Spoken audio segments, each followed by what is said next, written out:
시간 우리에게 주시는 하나님의 말씀 사사기 6장 11절에서 18절까지 말씀입니다. 구약성경 370쪽입니다. 여호와의 사자가 아비에셀 사람 요아스에게 속한 오브라에 이르러 상수리 나무 아래에 앉으니라. 마침 요아스의 아들 기드온이 미디안 사람에게 알리지 아니하려 하여 이를 포도주에서 타작하더니 여호와의 사자가 기드온에게 나타나 이르되 큰 용사여 여호와께서 너와 함께 계시도다 하매 기드온이 그에게 대답하되 오 나의 주여 여호와께서 우리와 함께 계시며 어찌하여 이 모든 일이 우리에게 일어났나이까. 또 우리 조상들이 일찍이 우리에게 이르기를 여호와께서 우리를 애굽에서 올라오게 하신 것이 아니냐 한 그 모든 이적이 어디 있나이까. 이제 여호와께서 우리를 버리사 미디안의 손에 우리를 넘겨주셨나이다 하니 여호와께서 그를 향하여 이르시되 너는 가서 이 너의 힘으로 이스라엘을 미디안의 손에서 구원하라. 내가 너를 보낸 것이 아니냐 하시니라. 그러나 기드온이 그에게 대답하되 오 주여 내가 무엇으로 이스라엘을 구원하리이까. 보소서 나의 집은 므낫세 중에 극히 약하고 나는 내 아버지 집에서 가장 작은 자니이다 하니 여호와께서 그에게 이르시되 내가 반드시 너와 함께하리니 내가 미디안 사람 치기를 한 사람을 치듯 하리라 하시니라. 기드온이 그에게 대답하되 만일 내가 주께 은혜를 얻었사오며 나와 말씀하신 이가 주 되시는 표징을 내게 보이소서. 내가 예물을 가지고 다시 주께로 와서 그것을 주 앞에 드리기까지 이곳을 떠나지 마시기를 원하나이다 하니 그가 이르되 내가 너 돌아올 때까지 머무르리라 하니라. 아멘. 샬롬. 주님의 평강이 함께하기를 소원합니다. 우리가 혼돈의 시대, 사사시대를 살펴보고 있습니다. 사사시대는 악순환이 반복됐던 시대인데요. 여호와의 목전에 악을 행했습니다. 미디안 족속의 외적에 친입이 있고 압제가 있습니다. 이스라엘은 고통 중에 주님께 부르짖습니다. 주님이 사사를 세워서 백성을 구원하려고 하십니다. 고통 중에 있는 그들을 참아 내버려두지 못하시고 그 부르짖음을 그냥 내면하지 못하시고 다시 그들을 구원하려고 하십니다. 악을 행했고 또 압제가 있었고 부르짖음이 있고 구원하려 하십니다. 하나님께서 사사를 세워서 구원하려고 하십니다. 이번에 세워질 사사가 누구입니까? 기드온 출연입니다. 등장인물 기드온입니다. 교회 생활 오래 하신 분들은 한 번쯤 기드온이라는 이름을 들어보셨을 겁니다. 이번에 세워질 사사가 기드온입니다. 그런데 지금은 기드온이 몰래 숨어서 미를 타작하고 있습니다. 기드온의 타작 행위는 그가 장차 이루게 될 큰 일을 암시합니다. 하나님께서 밀 타작하던 기드온을 택하사 미디안 대적을 타작하려고 하십니다. 미디안 족속, 적들의 눈을 피하고 싶었죠. 숨어서 밀 타작하던 중이었습니다. 숨어서. 그때 여호와의 사자 천사가 나타났습니다. 뭐하고 있을 때? 하필 숨어 있을 때. 숨어 있는 그때 나타나십니다. 용감하게 적들과 싸우면서 적들을 물리치고 있는 그때 나타나신 것이 아니에요. 숨어 있는, 적들을 피해서 숨어 있는 그때 여호와의 사자가 나타나셨어요. 여호와의 사자가 나타나셔서 말씀하십니다. 숨어 있을 때 내가 나타날 줄 몰랐지. 그렇게 하시지 않고요. 12절 말씀입니다. 12절 말씀 우리 같이 읽겠습니다. 여호와의 사자가 기드온에게 나타나 이르되 큰 용사여 여호와께서 너와 함께 계시도다. 아멘. 큰 용사여. 그렇게 불러주십니다. 지금 기도는 뭐하고 있다고 했죠? 숨어 있었어. 대접의 눈을 피해서 숨어서 밀타작하던 중이었습니다. 그런데 그런 숨어있는 기드온에게 나타나셔서 큰 용사여. 기드온이 현재 큰 용사라서 그렇게 부르신 것이 아닙니다. 기드온은 그저 평범한 사람입니다. 오히려 미디안 대적들의 박해가 두려워서 몰래 숨어서 타작하던 사람입니다. 용사 같지도 않은 사람, 큰 용사라고 불러주시는 하나님이십니다. 기드온의 행실을 보면 결코 용사 비슷한 모습도 찾아볼 수가 없습니다. 그런데도 하나님은 그에게서 큰 용사의 모습을 내다보십니다. 지금 당장의 약하고 초라한 모습을 보시는 것이 아니죠. 우리는 스스로를 향해서 지금 당장의 나의 약한 모습, 지금 당장의 나의 초라한 모습 보면서 때로는 비관하기가, 왜 나는 이걸, 때로는 낙심하기도. 그런데 우리 하나님, 지금 당장의 약하고 초라한 모습을 보시는 것이 아니죠. 그가 장차 이루게 될 일들을 기대하시면서 말씀하십니다. 지금은 비록 초라해 보이고 약해 보이고 숨어 있고, 그런데 큰 용사여 여호와께서 너와 함께 계시도다. 하나님이 우리를 향해서도 믿음의 사람아, 하나님의 사람아, 주님이 너와 하나님이 너와 함께 계신다 말씀하십니다. 나는 약하고 나는 힘이 없고 나는 초라하고 내 환경은 별로 크게 나아 보일 것 없고, 어떻게 보면 이제는 크게 더 나아질 환경이 보이지 않고 소망이. 그런데 하나님께서 우리에게 친히 찾아오셔서 하나님의 사람아, 믿음의 사람아, 내가 너와 함께한다 말씀하여 주시면 얼마나 큰 위로가 되고 힘이 되겠습니까? 이 얼마나 은혜로운 말씀입니다.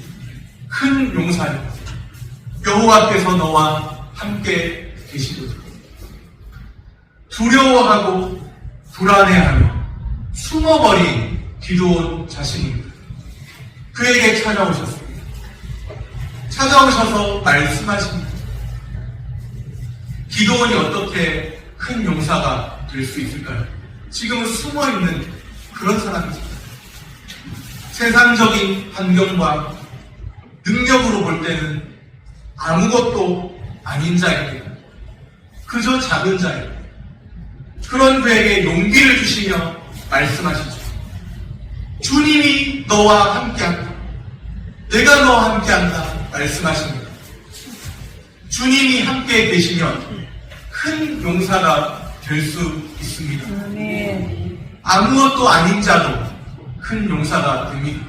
중요한 것은 누구의 손에 붙들렸고 누구의 손에 붙잡혀 사용되고 있느냐는 거죠. 두려워하지 말고 불안해하지 마세요. 용기를 내시기를 바랍니다.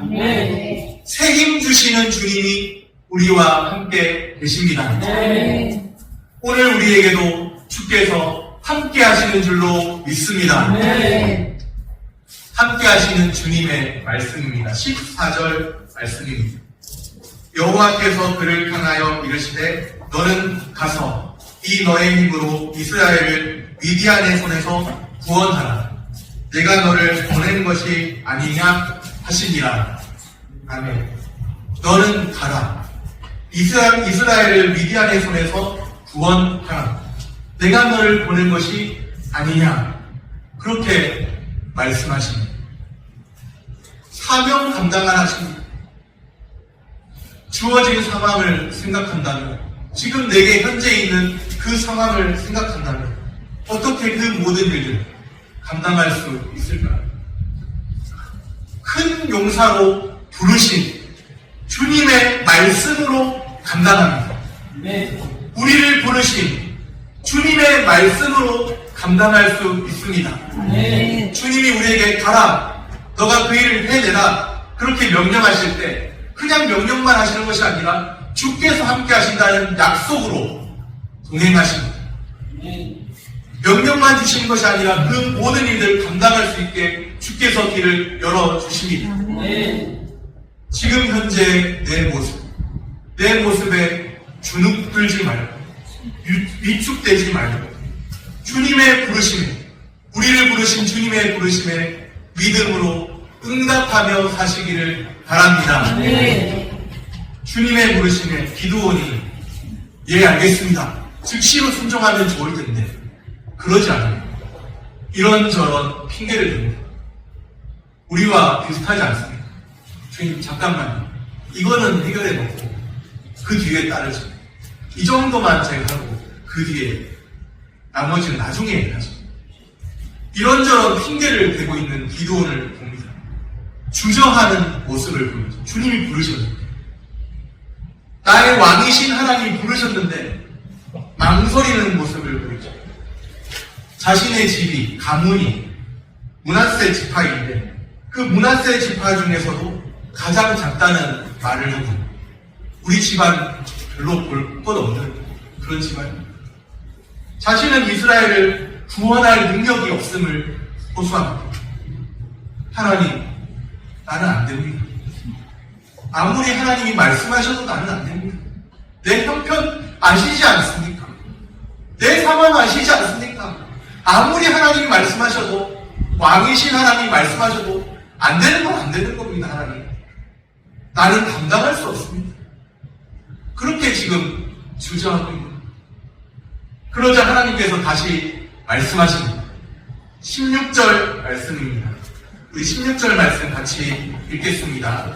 여호와께서 그에게 이르시되 내가 반드시 너와 함께하리니 내가 미디안 사람 치기를 한 사람을 치듯 하리라 하시니라.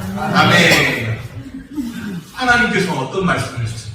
내가 반드시 너와 함께하리라. 하나님이 가라 하셨는데, 하나님이 이스라엘을 미디안의 손에서 구원하라 하셨는데 하나님은 안 됩니다. 주저하는 모습 보이거든요. 그러니까 이번에는 하나님이 함께 하겠다 하셨는데도 안 된다고 하고, 그러니까 이번에는 내가 반드시 너와 함께 하겠다. 반드시 함께 하시면, 하나님이 반드시 함께 하시면 전쟁에서 어떻게 될까요? 반드시 이길까요? 이깁니다. 선택의 여지 없이 이깁니다. 반드시 이깁니다. 하나님이 반드시 함께 하시면 반드시 이겨요. 한번 따라해볼까요? 하나님이 반드시 함께 하시면 반드시 이깁니다. 하나님이 함께 하시는데 이기지 못하는 경우 없습니다. 하나님이 반드시 함께 하시면 반드시 이기게 되어 있습니다. 하나님의 이름 때문에라도, 하나님의 그 명예 때문에라도 하나님이 반드시 함께 하시면 반드시 이기게 되어 있습니다. 미디안 군대와 싸우는 것처럼, 미디안 군대와의 그 싸움이 한 사람과 싸우는 것처럼 쉬울 것이라 말씀하십니다. 지금 우리가 볼 때는 예상이 안 되거든요. 답이 안 나오거든요. 미디안 군대는 너무 많은 거예요. 미디안 군대가 메뚜기 떼처럼 많은데요, 하나님 반드시 함께 하시겠다 하셨는데, 너를 이기게 하시겠다 하셨는데, 미디안 군대 메뚜기 떼처럼 많거든요. 들판에 널려있는 메뚜기 떼처럼. 그 많은 사람을 한 사람을 치듯, 한 사람 치듯 쉽게 멸망시키실 것을 말씀하십니다. 창조의 하나님이 못하시겠습니다. 구원의 하나님이 못하시겠습니다. 우리를 지금도 인도하시는 그 능력의 하나님이 하지 못하실 일이 있겠습니다. 문제는 내가 하나님 앞에 믿음으로 응답하지 않는 데이죠. 하나님은 지금도 반드시 우리와 함께 하시겠다고 가라 말씀하십니다. 감당하기 벅찬 모든 상황도 주님이 함께 하시면 능히 감당합니다. 현재 내 삶에 도무지 이것만큼은 감당하기 벅찬 상황입니다. 그런데 감당하기 벅찬 그 상황, 주님이 우리와 함께 하시면 능히 감당하십니다. 예상치 못할 그런 상황이라면 피할 길을 내십니다. 주님의 말씀을 신뢰할 때 승리를 체험합니다. 주님의 말씀에 핑계하지 않고 주저하지 말아야 합니다. 우리는 그저 주님의 말씀을 신뢰하면 됩니다. 신실하신 하나님이 지금까지도 우리의 삶을 인도해 주셨지 않습니까? 지금까지 우리의 삶을 이끌어 오신 분이 하나님이 아니십니다. 신실하신 하나님이 지금까지 또 현재도 우리의 삶을 붙들고 계신다. 그 하나님께서 능히 하시리라. 주님이 말씀하신 대로 이루시리라. 주님의 말씀을 신뢰하면 됩니다. 우리의 환경이 있지만, 우리의 상황이 있지만, 그 모든 환경, 상황 가운데서 주님의 말씀을 신뢰하면 됩니다. 그 모든 환경, 상황을 주관하시는 분이 누구예요? 하나님입니다. 우리 삶을 인도하시는, 우리 삶의 인도자 되시는 하나님이십니다. 주께서 지금도 주의 은혜로 우리의 삶을 붙들고 이끌고 계십니다. 우리는 그저 주님의 말씀을 신뢰하면 됩니다. 우리의 할 일을 하나님 앞에서 충실히 감당하지 마. 주님 앞에 하나님 내가 믿습니다. 하나님의 신실하신 말씀을 믿습니다. 내가 그 말씀을 붙듭니다. 내 모든 상황을 볼 때는, 환경을 볼 때는 도무지 감당하기 어려운 상황일지라도, 그러나 나는 주님을 믿는 자입니다. 나는 하나님을 믿는 자입니다. 나는 하나님을 믿는 자로 살고 싶고 믿는 자로 살기 원합니다. 핑계하지 않고 주님의 부르심 앞에 핑계하지 않고 주저하지 말고 주님을 온전히 신뢰하시기를 바랍니다. 말씀을 정리합니다. 우리를 부르신 주님의 말씀으로 능히 감당할 수 있습니다. 무엇으로 우리가 싸워야 하겠습니까? 하나님의 말씀, 주님의 말씀, 신실하신 주님의 말씀으로 능히 감당할 수 있습니다. 주님의 말씀 앞에 핑계하지 않고 주저하지 말아야 합니다. 현재 모습에 주목할 것이 아닙니다. 우리가 현실을 직시한다 할지라도 현재의 모습에 주목해서 주눅들고 위축될 것이 아닙니다. 우리를 부르신 하나님은 능력이 많으신 전능하신 하나님이 아니십니다. 주님이 함께 계시면 승리합니다. 주님이 반드시 함께 하시면 반드시 이깁니다. 주님이 우리를 부르실 때 주저하지 말고 주님의 부르심에 응답하시기를 축복합니다. 기도하겠습니다.